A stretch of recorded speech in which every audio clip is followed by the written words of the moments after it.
झारखंड में +2 विद्यालयों के लिए 2855 शिक्षकों को सीधी होगी नियुक्ति। झारखंड सरकार ने राज्य के +2 विद्यालयों में शिक्षकों के कुल 3120 पदों पर नियुक्ति होने जा रही है। इसी भर्ती में 2855 पदों पर शिक्षकों की सीधी भर्ती और 665 पद पर हाई स्कूल शिक्षकों को नियुक्ति होगी। शिक्षा विभाग द्वारा झारखंड कर्मचारी चयन आयोग JSSC के भेजी गई है। झारखंड के +2 स्कूलों में अब तक यही सबसे बड़ी नियुक्ति है कि इससे पूर्व कभी भी झारखंड के +2 स्कूलों में इतने पदों के लिए नियुक्ति प्रक्रिया शुरू नहीं हुई है। +2 स्कूलों और हाई स्कूल के एक साथ होगी परीक्षा। शिक्षा विभाग ने अनुसार नियुक्ति के लिए अध्याचित पद JSSC के किसी परीक्षा संचालन के आच्छादित नहीं है। सोरेन का सभी जरूरतमंदों को सर्वजन पेंशन के जोड़ने का दिया आदेश, जाने बड़ी बात। सीएम हेमंत सोरेन ने कहा कि राज्य में पेंशन का वंचित जरूरतमंदों को सर्वजन पेंशन से जोड़ने के लिए अभियान चलाया जा रहा है। उपायुक्त सुनिश्चित करने के लिए कोई जरूरतमंद पेंशन का वंचित सरकार आम लोगों के हितों के ध्यान में रखते हुए लगातार कार्य कर रही है। इसी क्रम में कि मुख्यमंत्री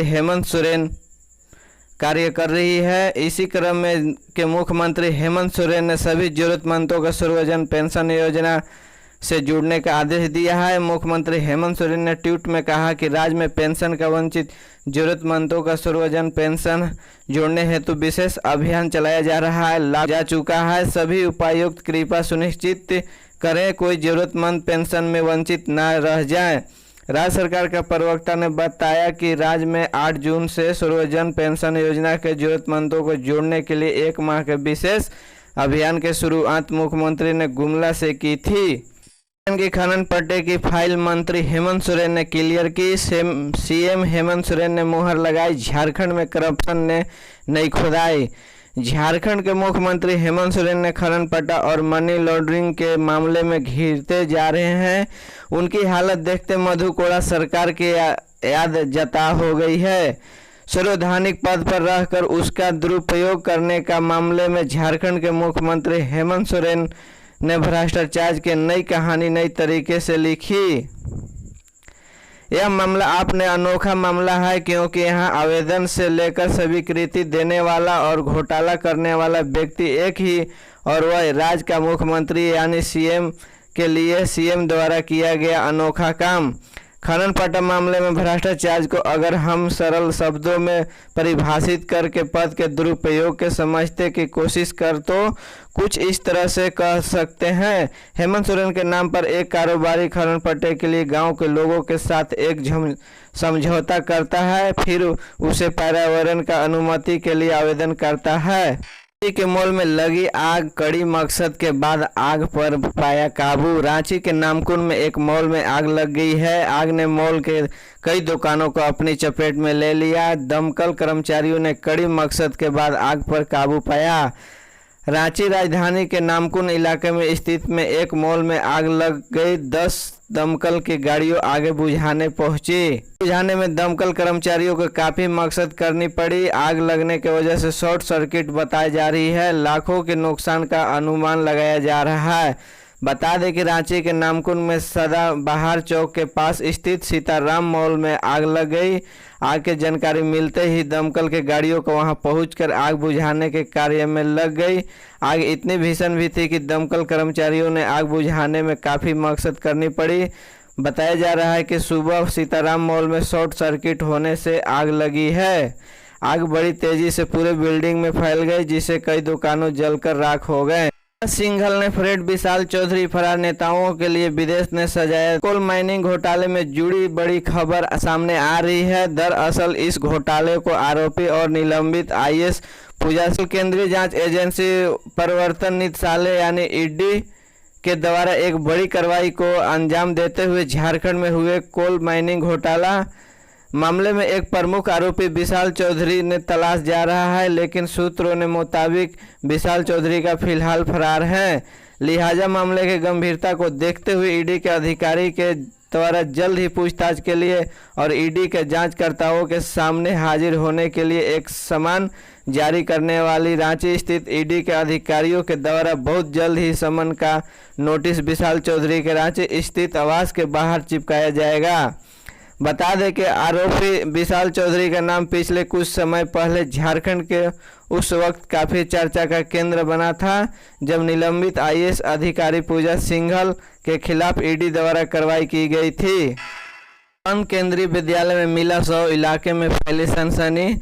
रामगढ़ के बंद केंद्रीय विद्यालय में शव मिलता है। शव 5 से 6 दिन पुराने होने की वजह से सड़ गया है। हालांकि शव के पास एक बैग मिला है। थाना क्षेत्र के शिविर साइड के वर्षा के केंद्रीय विद्यालय बंद है। इस बंद केंद्रीय विद्यालय के एक कमरे में 6 दिन पुराना शव मिला है। इससे पूरे इलाके में सनसनी फैल गई है। स्थानीय लोग की सूचना पर पतरातू एसडीपीओ को घटना स्थल पर पहुंचकर मामले में जांच में जुट गए हैं। पथ योजना रांची आर्मी बहाली ऑफिस के सामने सैकड़ों युवक के जमा, सेना की नई नियुक्ति नियमावली का विरोध। राजधानी रांची के मेन रोड रेलवे ओवरब्रिज के नज़दीक स्थित आर्मी बहाली कार्यालय के समीप सैकड़ों की संख्या में युवा मौजूद हैं। ये युवा आर्मी के नियुक्ति के नई नियमावली का विरोध में जमा है और नारेबाजी कर रहे हैं। सैकड़ों की संख्या में शामिल युवा झारखंड के विभिन्न जिले से आए हुए हैं। आर्मी बहाली ऑफिस के सामने बैनर के साथ प्रदर्शन करते हुए नई नियुक्ति का है। आर्मी बहाली ऑफिस के सामने सैकड़ों की संख्या में मौजूद युवा नारेबाजी कर रहे हैं। सैकड़ों की संख्या में युवक के जमा होने और प्रदर्शन करने की वजह से यातायात पूरी तरह से ठप हो गई है। ओवरब्रिज की ओर से आने जाने वाली सड़क जाम है। बता दें कि बुधवार को केंद्र सरकार की ओर से सेना के बहाली नई नियमावली लागू की गई है। इसी के बाद राज्य के कई जिले सैकड़ों अभ्यर्थियों रांची पहुंचे हैं और सड़क को जाम कर दिया है। पुलिस जानकारी मिलने के बाद रेलवे ओवरब्रिज के पास पहुंचकर सभी को समझा करके शांत करा रही है। सड़क जाम हटाने की कोशिश के सरकारी स्कूल में फिर शुरू होगा सोशल ऑडिट, शिक्षकों की बढ़ सकती है परेशानी।